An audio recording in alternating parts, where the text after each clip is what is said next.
But if no one ever saw the real website, why do they all remember the same question?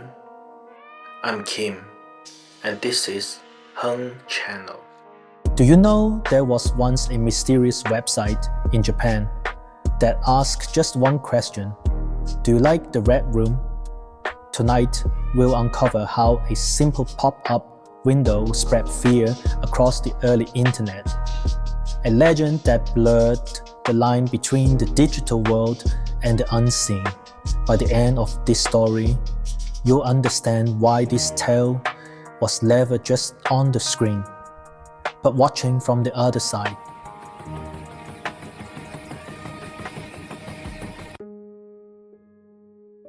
Chapter 1. The question. Do you like it? A question so simple, it almost seems harmless.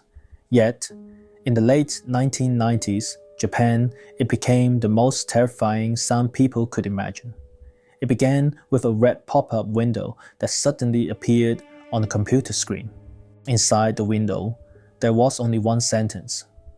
Anata wasuki desu ka? Do you like it? No explanation, no options. And when someone tried to close it, it would appear again. Each time it returned, the sentence grew longer, until it finally revealed the full phrase, Anata wa akai heya ga suki desu ka? Do you like the Red Room? It was a question that could not be refused.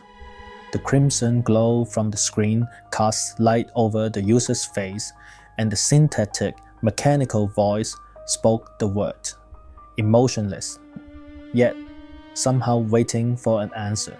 They said that the window could not be closed, and the user could not escape it. The horror began not from a monster crawling out of the screen, but from the unease of the same question, asked again and again, until you could no longer bear it. Chapter 2. The List of Names. It was said that if the red window kept appearing, it would eventually transform into another screen. The background remained blood red, but now black letters appeared, one line after another, forming a list of names. They called it the List of the Red Room. According to legend, every name belonged to someone who had once seen the window and later died mysteriously. And when the viewer scrolled to the very bottom, they would find one last entry, their own name. The next day, the news would quietly report another story. Someone found dead inside their home, the walls and floor drenched in red. No killer, no motive, only a red room left behind. At that moment, the viewer was no longer just an observer, but part of the story itself. Here, fear changed form. It was no longer someone else's tale. From the moment you turned on your computer, the story could already be living with you. You were no longer watching, but participating. Chapter 3. The Origin. The Vanished Animation. The legend of Red Room didn't begin as a rumor, but as an animation. In the late 1990s, when Japan's internet still sang its dial-up tones, someone uploaded a short flash animation to a GeoCities website. The creator's name was signed Otoro. Back then, Flash was the most popular medium for telling short stories online.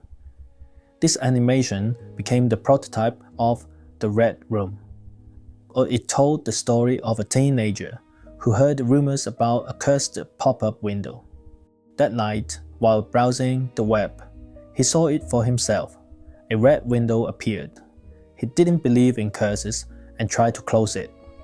But no matter what he did, it wouldn't go away. As the sentence slowly extended to form, "Do you like the Red Room?" he saw his own name appear on the list. The next day, the teenager was found dead in his room. And just as the video was about to end, a real system error message suddenly popped up. Viewers gasped, thinking something had gone wrong with their own computer, only to realize that it was the creator's final trap. The fear had escaped the story and entered their real screens. That short animation would later be remembered as the dawn of Japan's interactive horror.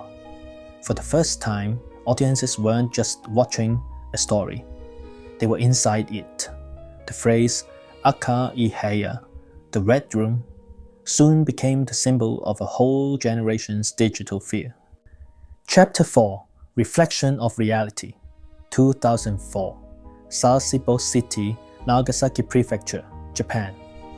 During lunch break, an 11-year-old girl murdered a 12-year-old classmate. It was a tragedy that shocked the nation. When the police searched her computer, they discovered a bookmarked a flash web page titled Aka Ihaya, Red Room. The media immediately drew connections, reporting, "She showed an abnormal obsession with the cursed website." From that day on, Red Room was no longer just an online story. It became a symbol of social anxiety. Though no evidence linked the animation directly to the crime, the name Red Room Curse spread through news outlets and forums alike. For the first time, an internet legend has stepped into real life. The girl became known as Nevada Tan, named after the gray sweatshirt bearing the University of Nevada logo that she wore. Her photo turned into a meme, and that sweatshirt became an icon of Japan's darker online subculture. The moment when the line between fiction and reality shattered. 10 years later, the same city would again be overshadowed by horror. In 2014, a 15-year-old girl lured a classmate to her death, then anonymously uploaded photos of the crime to the 2-channel forum. The nation was shaken. Though the incident had no direct link to Red Room, media headlines revived the old phrase, "the curse of Sasebo." The implication was clear. The shadow had never lifted. Both girls were young, isolated, and deeply immersed in the digital world. They lived inside the mirror of the internet, and perhaps that mirror was the modern Red Room. Chapter 5, The Digital Curse, Being Seen. A writer once said, "What's cursed isn't always an object, it can also be cold." That sentence captures the true meaning of the Red Room. In the past, curses were bound to forgotten relics, defiled gods, or restless spirits. But in the 21st century, a curse could take the form of a script, a pop-up window that appears on your screen. You can't destroy it. You can't escape it, because it lives in the digital world you use every day. Do you like it?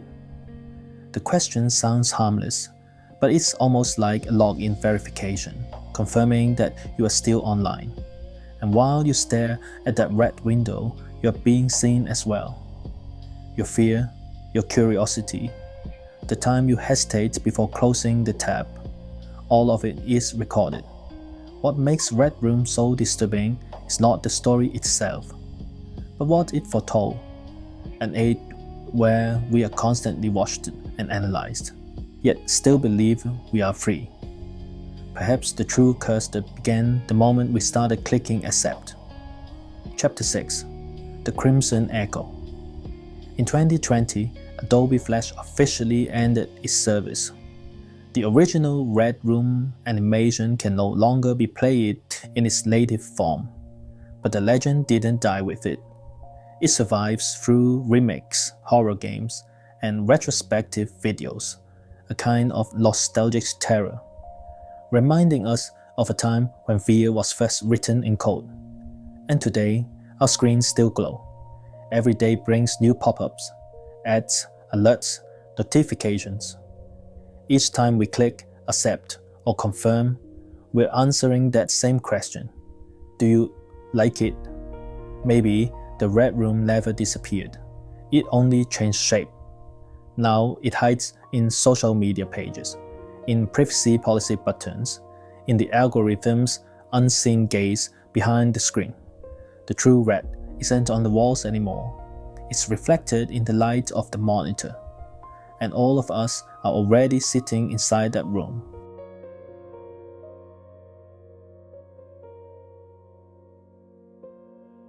I'm Kim. Please subscribe, like, and share. And stay with me. You will never face the dark unknown.